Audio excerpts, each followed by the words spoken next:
President John F. Kennedy. Ladies and gentlemen, the very word secrecy is repugnant in a free and open society, and we are, as a people, inherently and historically opposed to secret societies, to secret oaths, and to secret proceedings. We decided long ago that the dangers of excessive and unwarranted concealment of pertinent facts far outweighed the dangers which are cited to justify it. Even today, there is little value in opposing the threat of a closed society by imitating its arbitrary restrictions. Even today, there is little value in ensuring the survival of our nation if our traditions do not survive with it. And there is very grave danger that an announced need for increased security will be seized upon by those anxious to expand its meaning to the very limits of official censorship and concealment. That I do not intend to permit to the extent that it's in my control. And no official of my administration, whether his rank is high or low, civilian or military, should interpret my words here tonight as an excuse to censor the news, to stifle dissent, to cover up our mistakes, or to withhold from the press and the public the facts they deserve to know. For we are opposed around the world by a monolithic and ruthless conspiracy that relies primarily on covert means for expanding its sphere of influence, on infiltration instead of invasion, on subversion instead of elections, on intimidation instead of free choice, on guerrillas by night instead of armies by day. It is a system which has conscripted vast human and material resources into the building of a tightly knit, highly efficient machine that combines military, diplomatic, intelligence, economic, scientific, and political operations. Its preparations are concealed, not published. Its mistakes are buried, not headlined. Its dissenters are silenced, not praised. Its dissenters are silenced, not praised.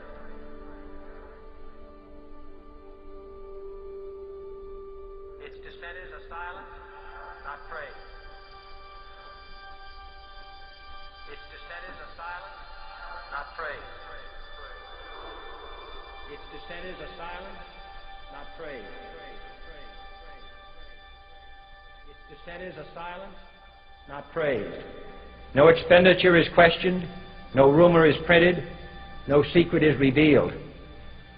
No president should fear public scrutiny of his program, for from that scrutiny comes understanding, and from that understanding comes support or opposition, and both are necessary. I am not asking your newspapers to support an administration, but I am asking your help in the tremendous task of informing and alerting the American people. For I have complete confidence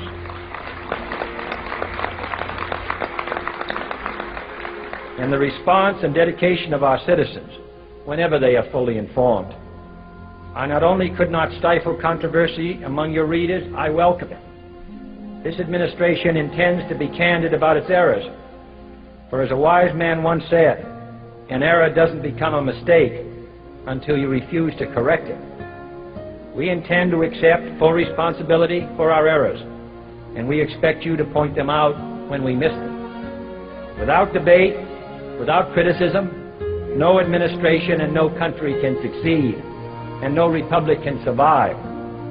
That is why the Athenian lawmaker Solon decreed it a crime for any citizen to shrink from controversy. And that is why our press was protected by the First Amendment, the only business in America specifically protected by the Constitution, not primarily to amuse and entertain, not to emphasize the trivial and the sentimental, not to simply give the public what it wants, but to inform, to arouse, to reflect, to state our dangers and our opportunities, to indicate our crises and our choices, to lead, mold, educate, and sometimes even anger public opinion. This means greater coverage and analysis of international news, for it is no longer far away and foreign, but close at hand and local. It means greater attention to improved understanding of the news, as well as improved transmission. And it means, finally, that government at all levels must meet its obligation to provide you with the fullest possible information outside the narrowest limits of national security. And so it is to the printing press, to the recorder of man's deeds, the keeper of his conscience, the courier of his news, that we look for strength and assistance, confident that with your help, man will be what he was born to be, free and independent.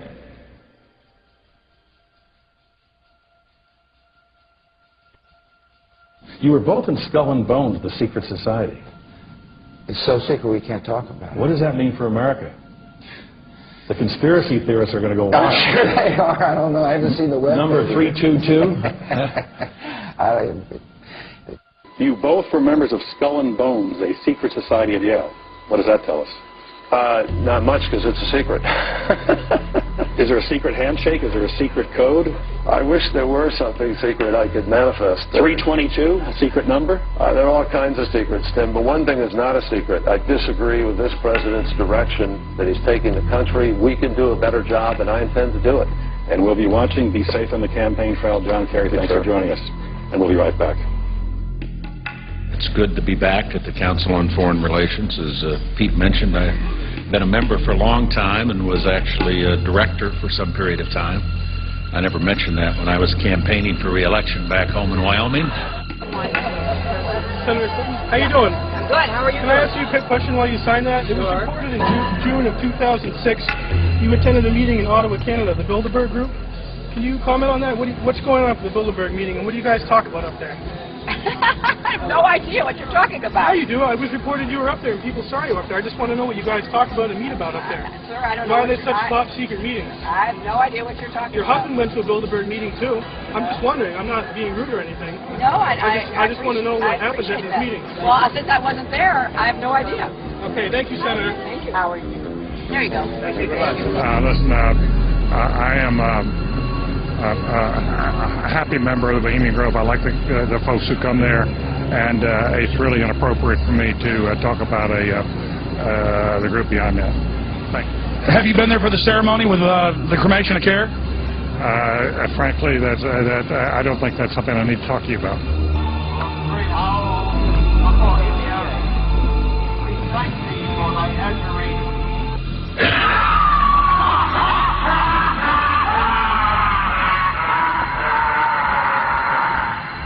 Have you been there for the ceremony with the cremation of care? Frankly, I don't think that's something I need to talk to you about. Really? That's right. Well, I'm Alex Jones, and I snuck in there in 2000.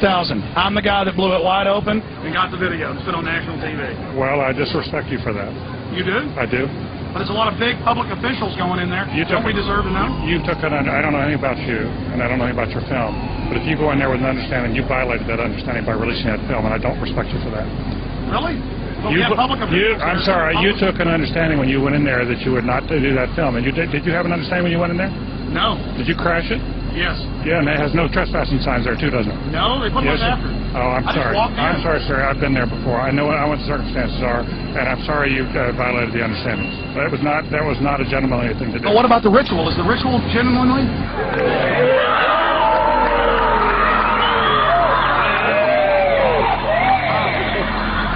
Sir, everything. I don't owe you this comment. I know.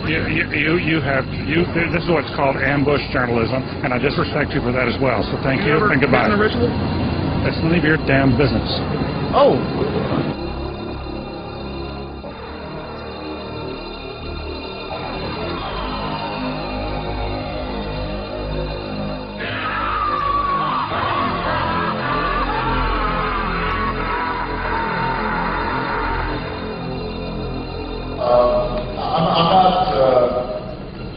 The Council on Foreign Relations, I don't know if I'm an official member. I've spoken there before.